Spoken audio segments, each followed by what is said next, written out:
feno fifaliana trano ny fo afaka miaona finaritra aminao indray a manaraka ny fandaharana ary raisina ho tombontsoa ny fananantsika ny pastora André Palatina Fanera izay tondra ny fanohizana ny famelabelarana ny ten'Andriamanitra mahakasika an'ilay lohahevitra be hoe Kristy fahamarinantsika. Miarahaba anao mpanaraka ny fandaharana, miarahaba ny teknisiana ary faly mandray ny pastora André Palatina Fanera. Tonga soa atao anatin'ny fandaharana tompoko. Fifaliana mandrakariva no hiarahana moa zany namanadinao mandinika ny ten'Andriamanitra mahafinaritra mandrakariva ny mandinika ny ten'Andriamanitra ary makasitraka hanao hainko izay tena manana faharetana miaraka aminay zany mifandinena nyty ten'Andriamanitra ty izay mifototra amin'ilay lohahevitra hoe Kristy famarinantsika. Ny faniriana dia hoe izay fotoana lavalava izay niarahantsika nandinika ten'Andriamanitra zay dia mba tena hitondra fanamarinana ary hitondra famonjena sy fiainana ho antsika tsirairay avy. Ya, mamela ianao ry mpijery ajaina, anao jeritodika fohy ireo karazana fanaka izay hitantsika teto mba amin'ny heviny izay nentin'ny pastora André Palatina Fanera tato anatin'ny fandaharantsika rehefa avy nitsidika nandalo tery amin'ny alitara fanaovana fanatitra zany tsika tamin'ny alalan'ilay zanak'ondry nitondrana ny fahotan'ny mpanota, namindrana ny fahotan'ilay mpanota tao amin'izany zanak'ondry zany dia nalatsaka ny rany dia nentin'ilay mpisorona niditra ilay vilia nisy an'ilay raha nandalo teo amin'ny tavy fisasana izay nampianarina teto amin'ny fandaharana hoe maneho ny fanasana ny fahotan'ilay mpanota amin'ny alalan'ny batisa zany no tandindana asehon'izy io dia rehefa voadio io mpanota io dia miditra makao amin'ny lalindalina kokoa mandalo ny mofo aseho dia mandalo ihany koa ny fanaovan-jiro fitorantsana izay ilay mofo aseho maneho an'ny Kristy ilay milaza fa mofonaina izy izay hoy izy hoe izay mihinana ny nofoko sy misotro ny rako no manana fiainana mandrakizay. Dia teo ihany koa ny fanaovan-jiro izay nazavana tamintsika teto hoe sady manambara an'i Jesosy ilay teny tonga nofo fahazavana zao tontolo izao. Dia ny mpanao salamo milaza fa faninony tongotra sy fanazavana ny lalako ny teninao. Tsy azo sarana zany rehetrarehetra zany rehefa maresaka nyty dingana ho amin'ny famonjena ity dia tafiditra ao anatin'izay zany ny famelan-keloka, ny fanadiovana ary ihany koa ny fandrakofana n'ilay mpanota ny fahamarinan'ny Kristy izay lohahevitra lehibe hiarahantsika eto. Somary ampiko kely izay famotinana zay namanadinao dia le hoe avy nandalo an'ilay tavy fisasana dia miditra ao amin'ny efitra masina amin'izay zany dia miaina amin'ilay mofo aseho ary mandeha amin'ny mazava eo amin'ilay fanaovan-jiro. Dia raha fitiana kely izy dia zao le mofo aseho mampitandindony Jesosy, le mofo velona nidina avy tany an-danitra. Ilay fanaovan-jiro tandindony Jesosy ilay fahazavana zao tontolo izao. Le mofo aseho mampiseho hainko ny ten'Andriamanitra izay mofo mahavelona. Ary ny teny moa zany any amin'ny testamenta taloha dia milaza hoe hitako ny teninao ka nohaniko. Ary ilay fahazavana fanaovan-jiro ihany koa dia mampiseho ny ten'Andriamanitra ihany koa izay fitenenao teo izy Salamo 7:1-5 fanilony tongotra sy fanazavana lalana ny teninao. Dikan'izay ny Jesosy sy ny ten'Andriamanitra tsy afa-misaraka. Azo namanadinao ilay izy. Jesosy sy ny ten'Andriamanitra tsy afa-misaraka. Ary izay no mahatonga Jesosy ny teny ao amin'ilay Jaona 5:5-7 manao hoe dinionareo ny soratra masina fataonareo fa ao aminy no anananareo fiainana. Ananana fiainana na le mofo na le fahazavana. Zay mandeha amin'ny mazava manana fiainana. Satria le zay mihinana mofo no manana fiainana. Ao aminy no anananareo fiainana hozy Jesosy sady ireny no manambara. Dikan'izay namanadinao dia zao ny olona anankiray izay mino an' Jesosy izy manaiky an' jesosy ho mpamonjy izy, nanaiky ny famonjena zay nataon'i jesosy teo amin'ny alitara izy, ary nodiovina sy nosasana teo amin'le tavy. Avy eo miaina miaraka amin'i jesosy amin'le mofo aseho zany miaina amin'i jesosy Kristy, lasa fivelomany na hoe fiainany jesosy Kristy, ary mandeha ao mazava izy amin'ny alalan'le fanaovan-jiro ny ahitana an'izay, ny ahitana an'izay eo amin'ny fiainana andavanandro dia ny fandinihan'le olona ny tenin'Andriamanitra.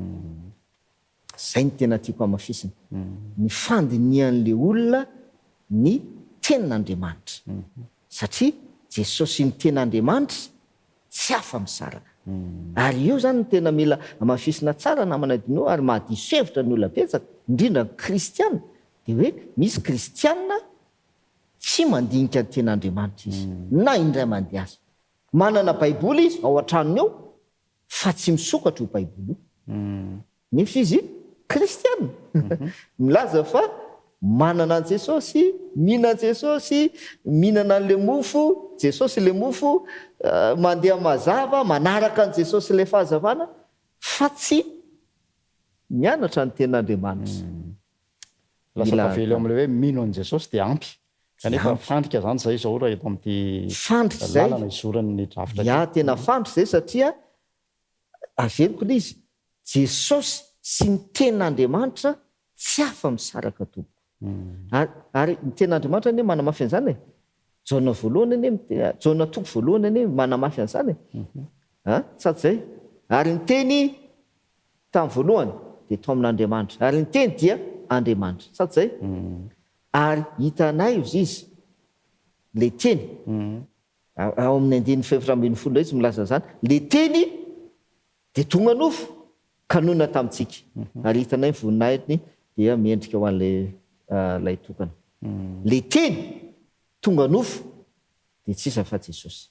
Zay mahatonga ny hoe Jesosy sy ny tenin'Andriamanitra tsy afa misaraka. Dia ny kristiana nefa, zay mahatonga anaty tena hoe mila mitandrina tsara, ny kristiana nefa ny akamaroa ny kristiana amin'izao andrenantsika izao sarahany Jesosy sy ny tenin'Andriamanitra. Mino Jesosy izy fa tsy mianatra ny tenin'Andriamanitra, tsy mivelona amin'le tenin'Andriamanitra, satria tsy manaraka an'le tenin'Andriamanitra le fahazavana fanilony tongotra tsy arahana. Kanefa izy milaza fa mino an Jesosy, manaraka an Jesosy, sisy manaiky an Jesosy. Fanamafisana fotsiny zany zay a. Mahafinaritra mihitsy le fifamatorana misy eo amin'ireo karazana fanaka isan-karazan'ireo zay efa nandalovantsika. Inona indray ary ny fanaka ho resantsika androany efa miandry fantatra ny mpanaraka ny fandarantsika. Ianary ny fanaka anankiray ihany koa zany zay hita ao amin'le efitra masina. Efitra masina tsika zao. Dia io zany ny fanaka anisan'ny tena manana toerana lehibe ihany koa dia le hoe alitara fandoroana didika azomanitra. Ary izy io eo anoloan'ny efitra lamba mampisaraka ny efitra masina sy ny masina indrindra, eo no misy an'le alitara. Zay na ny dikan'izay, na ny antony. Misy antony be io nefa manina izy ny eo no apetraka eo anoloan'le efitra lamba. Fa manina tsy aty amin'ny sisiny na aty amin'ny akaikin'ny varavarana idiranao amin'ny efitra masina sy ny ohatran'izay, fa eo anoloan'ny efitra lamba mihitsy no mipetraka ilay alitara fandoroana didika azomanitra. Alefantsika aloha le fahazavana dia aveo tsika mamaky ny tenin'Andriamanitra sady zay. Tsy manenina. Le raha zany zay hoentin'le mpisolona ao anaty lovia miditra ao amin'ny efitra masina dia atsobony ao anatin'le lovia ny fanondrony dia afafiny eo amin'le efitra lamba impito ilay raha afafiny ao, atsobony de afafiny, atsoviny de afafiny, impito saty zay isaky ny misy mpanota zany dia zay no ataon'le mpisonona isaky misy manota de zay no ataony mandritry ny andro mandritry ny andro de mitondray ny apitsony de mitondray manaraka sisa rehetrarehetra dikan'zay le efitra lamba io zany feno rano dikany aza dintsika nefa fa ny fitoerana masiny tsy misy varavarakely tsisy varavarakely ny efitra masiny saty zay amin'ny teny frantsay hoe aération izy izy mifiteny aération tsisy ao anatin'le fitoerana masina nefa eo amin'le efitra lamba feno raha n'le zanak'ondry io dikan'zay miteraka inona kay le izy fofony teraka fofony fofona raha zany io fofony de eritreretintsika am'izany hoe raha tsy haiko hoe raha fofona raha ndroa andro fotsiny na 3 andro na ohatran'zany mipetraka eo amina lamba anankiray ohatroatra ny ahoana ny fofony zany tsisy rivotra mihitsy miditra nefa tsisy rivotra mihitsy ao nefa heritaona le izy zay heritaona zay vo tena hoe diovina tanteraka ny rehetrarehetra azo antsaina mihitsy ny amandona sy ny fofona teraka zany de eo mahatonga ny hoe antony anankiray zany mahatonga n'lay atara fandolona didikazomanitra eo an'laon'io efitra lamba io eo no mipetraka le atara zay andolona didikazomanitra de misy setroka satria didikazo no dolana eo am'le atara dia misetroka manitra de raha fanazavana tsotra fotsiny zany de hoe lay setroka manitra dia mandrakotra an'lay fofona avy am'le raha zay mipetraka nafafy teo am'lay efitra lamba fanazavana tsotra fotsiny zay mahakasika le hoe atara fandolona didikazomanitra fandao am'izay tsika hiditra amin'ny toko sy andininy saty zay ao raha tombotsika apokalipsy toko 5 ny andininy 9 apokalipsy toko 5 ka ny andininy 9 zao no vaky ny teny ary efa nandray ny boky izy ny zava-mananaina efatra sy ny lolona efatra amby 20 dia nikoaka teo anatrehany zanak'ondry sady samy nanana lokanga sy lovivolamena feno didikazomanitra izy dia vavaka ataon'ny olona masina izany eto zao dia mazava ny voalazan'ny ten'Andriamanitra fa le didikazomanitra ozy izy de ina ozy izy vavaka zay aloha vavaka ny aseon'lay didikazomanitra vavaka ao ny teny izy elo amin'le apokalipsy hoe vavaka ataon'izy ozy izy ataon'ny ny olona masina hoazavaitsika io fa ndao apitsika toko sy andinina anankiray manamafy an'zay apokalipsy ihany toko 9 ny andininy 7 sy ny 4 apokalipsy toko 9 ka ny andininy 7 sy ny andininy 4 apokalipsy toko 9 andininy 7 sy andininy 4 ary nisy anjely anankiray koa tonga ka nitsangana teo ambonin'ny altara ary mitondra lovia volamena fandorona didikazomanitra ary nomena didikazomanitra betsaka izy hanaterany azy mba mivavaky ny olona masina rehetra eo ambonin'ny altara volamena fandorona didikazomanitra izay eo anoloan'ny seza fiandrianana ary ny fofony didikazomanitra mba mivavaky ny olona masina dia niakatra avy eo an-tanan'ny anjely ho eo anatrehan'Andriamanitra zay mahafinaritra le ten'Andriamanitra ary ny fofony didikazomanitra ozy izy mba amin'ina ozy izy mba mivavaky ny olona masina ny fofona didikazomanitra mba mivavaky ny olona masina dia niakatra ozy izy avy eo amin'ny altara sady zay lisy raha fitiantsika zany zay toko sy andininy 2 zay mazava raha isika dia hoe lay didikazomanitra dia vavaka mampiseho vavaka ten'Andriamanitra nefa amin'ny apokalipsy izy vakina teo dia hoe vavaka ataon'ny olona masina sady zay olona masina vavaka ataon'ny olona masina fa ndao tsika mamaky toko sy andininy anankiray namana dino Isaia toko 1 ny andiny 12 ka hatramin'ny 15 Isaia toko 1 ny andininy 20 hatramin'ny fahatimy ambin'ny folo. hatramin'ny andininy fahatimy ambin'ny folo. Isaia toko voalohany ny andininy faharoambin'ny folo hatramin'ny fahatimy ambin'ny folo. Raha vao miseho eo anatrehako ianareo, iza moa no nitady anareo anitsakitsaka ny kianjako? Aza mitondra fanatopona intsony, fofona fahavetavetana amiko zany. Ny voalambolana sy ny sabata ary ny fiatsoam-piangonana, tsy zakako ny fivoriana masina haroarom-paharatsiana. Ny voalambolanareo sy ny fitaopivavahanareo dia ala ny fanahiko, mavesatra amiko zany ka sasatra mitondra azy aho. Raha mananty tanana ianareo dia hitapo-maso tsy hijeranareo a, enina dia manao vavaka be aza ianareo dia tsy haino aho feno ran'olona ny tanana. Zay tsara milaza eto a. Milaza sika hoe le didikazo manitra vavaka ataon'ny olona masina. Sady zay dia milaza izy na amin'ny Isaia, Jehovah no miteny. Atsaharo ny fanatitra ataonareo, fofony fahavetavetana amiko izy. Na dia manao vavaka be azy ianareo, zay le didikazo. Sady zay vavaka, na dia manao vavaka be azy ianareo izy, dia hitapo-maso tsy hijery sy tsy haino anareo azy izy. Inona n'antony?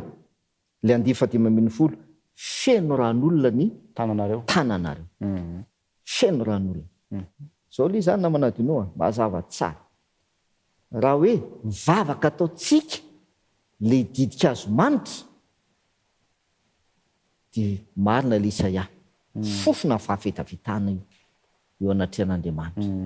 Satria nahoana? Fenotsika ne mpanoty tsy ankasitran'Andriamanitra ny vavaka ataotsika, tsy ankasitran'Andriamanitra. Fa inona zany tena dikan'ilay atara fandolona didikazo manitra?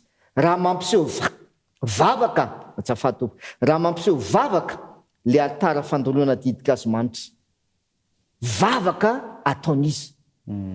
Satria eto eo amin'ny Isaia toko voalohany dia mazava be, ny vavaka zay ataotsika fofona fahavetavetana amin'Andriamanitra. Satria tsika mamon'olona, manday, feno ran'olona ny tanantsika ho zisy ny Baiboly. Mpanota dia fofona fahavetavetana no miakatra ny amin'Andriamanitra. Fa eto ao amin'ilay fitoerana masina, didikazo manitra, fofona manitra no mameno an'ilay fitoerana masina, miakatra eo anatrehan'Andriamanitra, fofona manitra. Amin'ny fomba ahoana? Dia ndao amaky an'ity toko sy andiny ity tsika. Jaona toko faha-efatra ambin'ny folo ny andininy fahatelo ambin'ny folo. Jaona toko faha-efatra ambin'ny folo ka ny andininy fahatelo ambin'ny folo. Jaona toko faha-efatra ambin'ny folo ny andininy fahatelo ambin'ny folo. Ary na inona no angatanareo amin'ny anarako dia ataoko zany, mba hankalazana ny ray eo amin'ny zanaka. Zay teny Jesosy io. Teo sisy Jesosy hoe na inona angatahinareo amin'ny alalan'ny vavaka zany a. Zay sady zay mangataka amin'Andriamanitra tsika amin'ny alalan'ny vavaka, na hoe mivavaka tsika, mivavaka.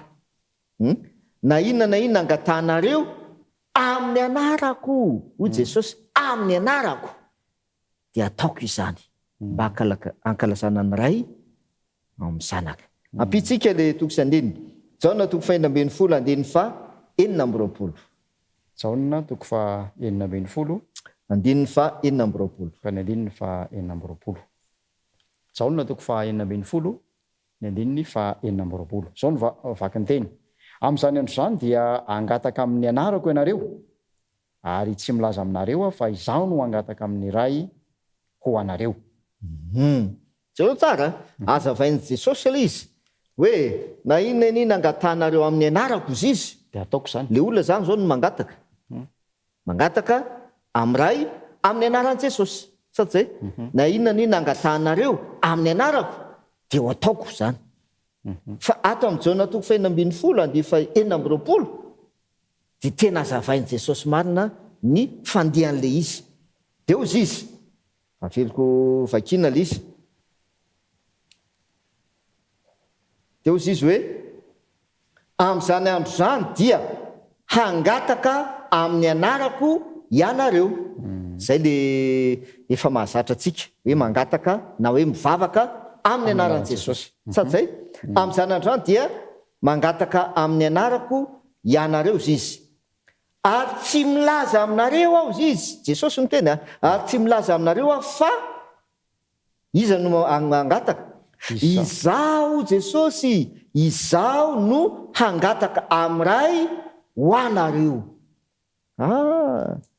aike zany le atara fandoroana didikazo manitra tsy tsika no manao vavaka tsy vavaka ataotsika io fa jesosy io jaona toko fenambiny folady inambyroapolo jesosy no hangataka amiray ho atsika azo namanadinao tsara ny masamihafa zany tsy sika no mangataka manandratra vavaka any amiray fofona fahavitavitana ny vavaka ataotsika isa toko voalohany fa eto jesosy no angataka amiray ho atsika dia izay mahatonga an'lizy didikazo manitra dia rehefa jesosy no mangataka dia manitra le fofony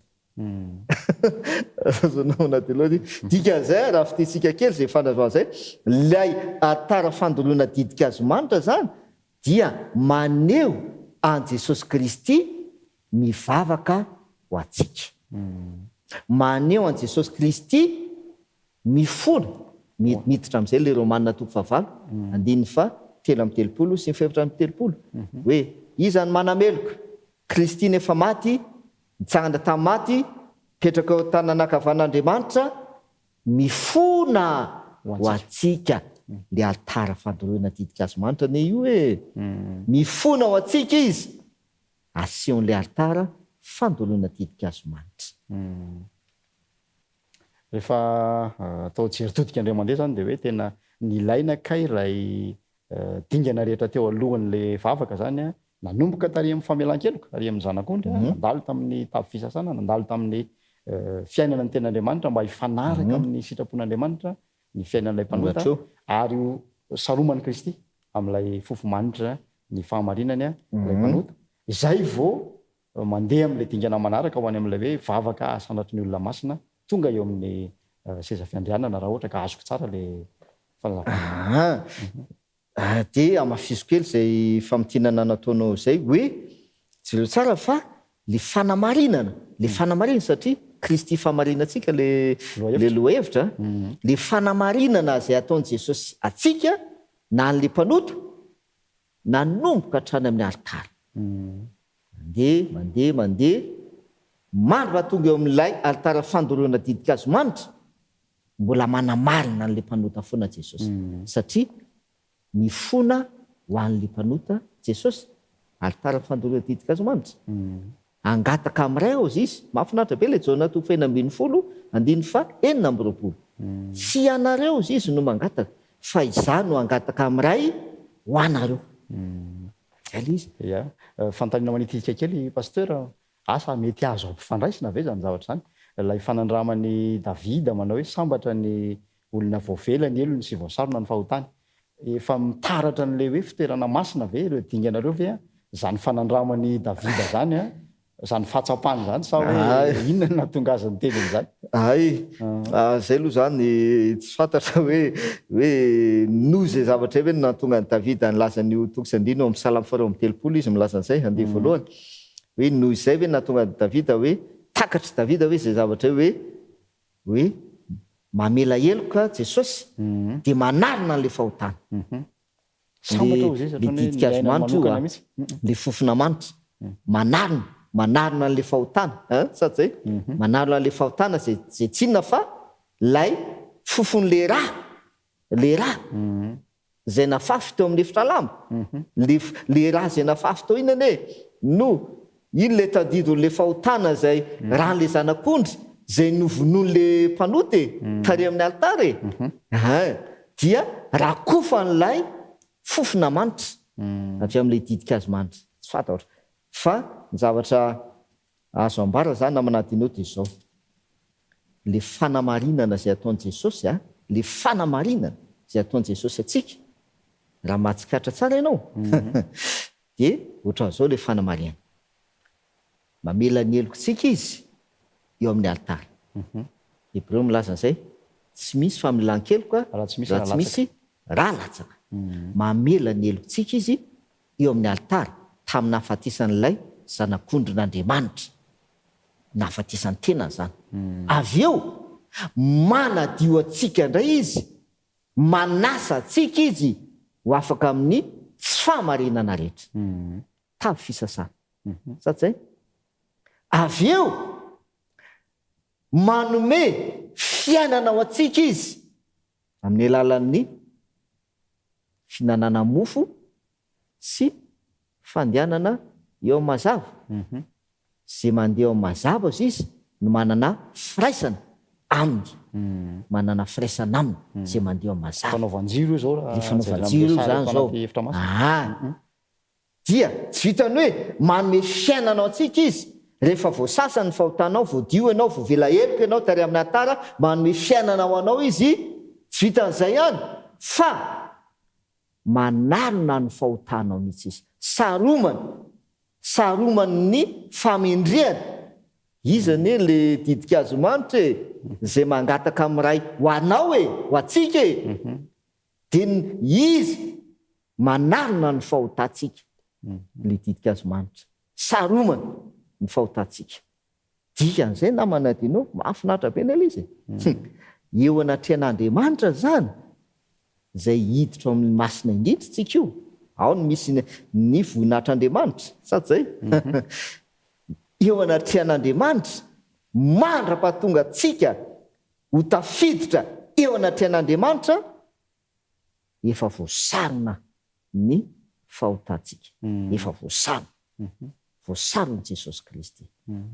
Dia tsy amitahotra intsony no isehontsika eo anatrehan'Andriamanitra. Ary izay mahatonga ten'Andriamanitra miteny manao hoe amin'ny alalan'i Jesosy dia amin'ny fahasahiana no isehontsika eo anatrehan'Andriamanitra. Amin'ny alalan'i Jesosy. Raha fitina zany dia tena fahasahiam-poana mihitsy ny fiheverantsika fa isika no andehanao ny dingana hamonjena antsika. Na hoe handray anjara amin'izay dingana izay ka eritreretra hoe ny vavaka sy ny famasiana toetra sy ny ezaka ataontsika dia ahafahantsika miseho anatrehan'Andriamanitra dia fitaka ao antsika zay fa tena Kristy mihitsy no fahamarinantsika arak'izay zotra izay nanazavana n'ireo fanaky ny fitoerana masina ireo. Raha fitinany koa maneho an'i Jesosy avokoa kay ireo fanaka rehetra mifandimby hidirana makany anatin'ny fitoerana masina. Zay indrindra. Eny ary lasa ny fotoanantsika na dia mbola mamy dia mamy aza ny tenin'Andriamanitra ndao entina mbavaka indray ny mpanaraka ny fandarana pastora. Okey ary fa zao misy toko sy andininy anankiroa zay tiako vakiana dia hanao vavatsika. Timoty voalohany toko 2:5. Timoty voalohany toko 2:5. Zay manamafy Timoty voalohany toko 2:5 manamafy ny lay mahazava-dehibe an'ilay altara fandoroana didika azo manitra. Lay indray mantsy ohatrany hoe ohatrany tsy tena azo tsara ary ohatrany hoe amin'ny teo français tsy heverina loatra, tsy considérena loatra le altara fandoroana didika azo manitra, fa ohatrany hoe fanaka madinidinika zany. Fa le fanaovan-jiro sy nanana ohatrany hoe tena hoe fanakalehibe sy tena hoe asandratra. Fa le fandoroana didika azo manitra ohatrany hoe kelikely zany. Kay manondro an'i Jesosy daholo izy rehetra. Zay indrindra fa vaikio ty toko sy andeny ity. Timoty voalohany toko 2:5. Timoty voalohany toko 2:5. Fa iray no Andriamanitra ary iray no mpanalalana amin'Andriamanitra sy ny olony dia Kristy Jesosy izay olony. Zay.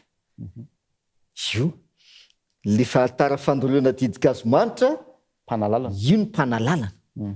Ary zay mahatonga azy eo anoloan'ny efitra lamba no misy azy satria io no manalalana antsika hiditra ao masina indrindra. Io altara io mba ahafahantsika miditra ao amasina indrindra miaraka amin'i Jesosy dia le altara. Zay mo tsara mahazava-dehibe an'io altara io tsy ny fanaovan-jiro tsy ny mofo fa le altara.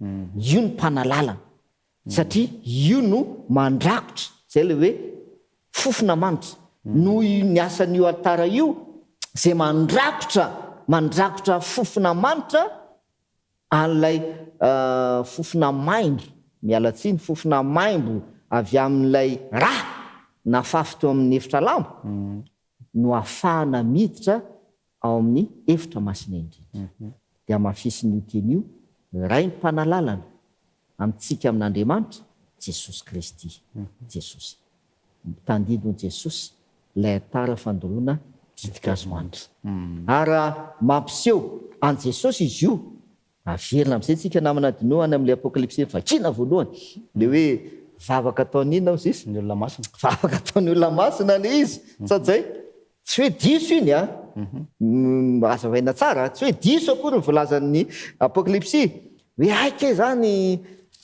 zany tsy hoe vavaka ataon'ny olona masina le izy fa aika zany Jesosy mihitsy no mangataka ho atsika Jesosy no mivavaka ho atsika tsy hoe diso ilay apokalipsy toko fa misy an'ity teny Jesosy ity Jaona toko fa 5:7 andininy fafito Jaona toko fa 5:7 andiny fafito ny andininy fafito Jaona 5:7 andininy fafito io zany no tiany Jesosy ahatongavana ary amiray amiko ianareo ka mitoetra ao anatinareo ny teniko dia angatao zay tianareo na inona fa ho tonga aminareo zany zay mahafinaritra le baiboly hozy Jesosy raha miray amiko ianareo izy le atara fandolana didika azo manitra izy ary izy lay fofona manitra izy no mangataka amiray zay le fofona manitra zay miakatra Jesosy no mivavaka mangataka ao atsika dia hozy Jesosy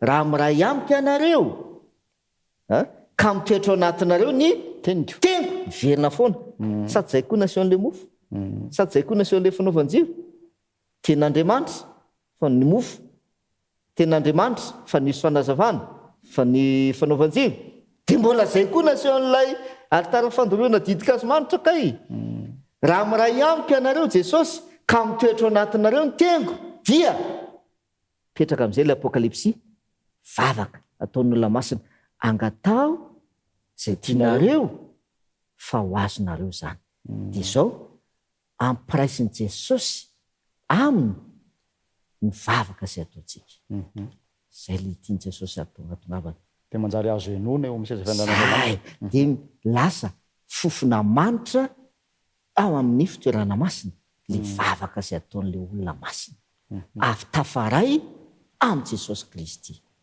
zay le hoe raha miray amiko ianareo tafaray amin'ny Jesosy dia hitanao zany namanadinao tena lalina be ny izy io le mofo firaisana amin'ny Jesosy Kristy miara-miaina amin'ny Jesosy miara-mivelona amin'ny Jesosy mihinana amin'ny Jesosy fanaovan-jiro firaisana amin'ny Jesosy Kristy ihany koa lay fahazavana raha mandeha ao mazava ianareo dia manana firaisana aminy ianareo Jaona voalohany toko fa 5:7 milaza zay sady zay avy eo le atara fandolana didika azo manitra ihany koa kay mbola firaisana amin'ny Jesosy ihany koa amin'ny alalan'ny vavaka firaisana amin'ny Jesosy amin'ny alalan'ny vavaka dikan'izay ny fiainan'le olona zany na le kristianina dia miray amin'ny Jesosy mihitsy zay tafaray amin'ny Jesosy mihitsy zany ny fiainan'le kristianina tafaray amin'ny Jesosy mifaningotra tena mifaningotra amin'ny Jesosy amin'ny alalan'ny teniny amin'ny alalan'ny vavaka tafaray amin'ny Jesosy dia izay ny namana dino le hoe tsy mivavaka ianao mba ho vovonjy tsy fa satria tafaray amin'ny Jesosy ianao zay le teny Jesosy hoe raha miray amiko ianareo miray amin'ny Jesosy aloha ka mitoetra anatin'ny Jesosy ny teniny toetra anatsika mantsy toetra anatsika ny teny Jesosy dia mandeha amin'izay le vavaka angatao zay tianareo angatana ny fivavahana zany dia vokatry ny firaisantsika amin'ny Jesosy zay ny tiana tsony ny fivavahana dia vokatry ny firaisanao amin'ny Jesosy Kristy fa indraindray afa madika zany izy io hoe ezaka hivavaka mba ahafahako mifandray amin'ny Jesosy zay miezaka hivavaka hifady hianina efa vokatry ny firaisanao amin'i jesosy no mahatonga anao hivavaka, no mahatonga anao hianatra ny teniny, mahatonga anao hifady ihany. Efa vokatry le firaisana amin'i jesosy. Ia. Mazava ny ten'Andriamanitra voafetra ny fotoana isika ka dia iroso amin'ny fiara-mivavaka ary inoko fa efa miray amin'i Kristy mpanaraka ny fandarana raha toa ka mandray am-pinoana izany afatra nampitondraina ny mpanompony izany. Vavakantsika. Jesosy io misaotra anao satria raha tsy hainao tokoa dia tsy misy azo atao mba azahoana isitraka eo anaty an'Andriamanitra. Satria na ny vavaka sandratraiza dia fofona fahavetavetana eo anaty an'Andriamanitra. Jesosy io, ianao irery ihany no mpanalalana. Ianao ny mpanalalana ny olona amin'Andriamanitra. Ekenay ianao mba hanalalana anay. Raisinay ianao mba ho mpanalalana anay. Ary izay kosa dia aoka mba ho tena tafaray aminao eo amin'ny fiainanay manontolo. Tanterao aminay ary izany. Fatonoana amin'ny anaran'i Jesosy. Amen. Mankasitraka indrindra ny faharetanao nanaraka ny fandarantsika. Mino izay fa tsy namono antoka anao ny fanokanana fotoana ny arahana mianatra ny ten'Andriamanitra teto. Ankasitrahanareo namana teknisianina izay nanao ny ezaka rehetra mba ho fampitana ny fio sy ny sary tany tokantranonao. Izao ihany koa ny pasteur André Paratina Fanera dia mbola naiky hatrano fitaovana teo am-pelantan'Andriamanitra nizara ny fahatsarany. Manantena mbola ianao finaritra aminao indray amin'ny manaraka. Veloma tompoko.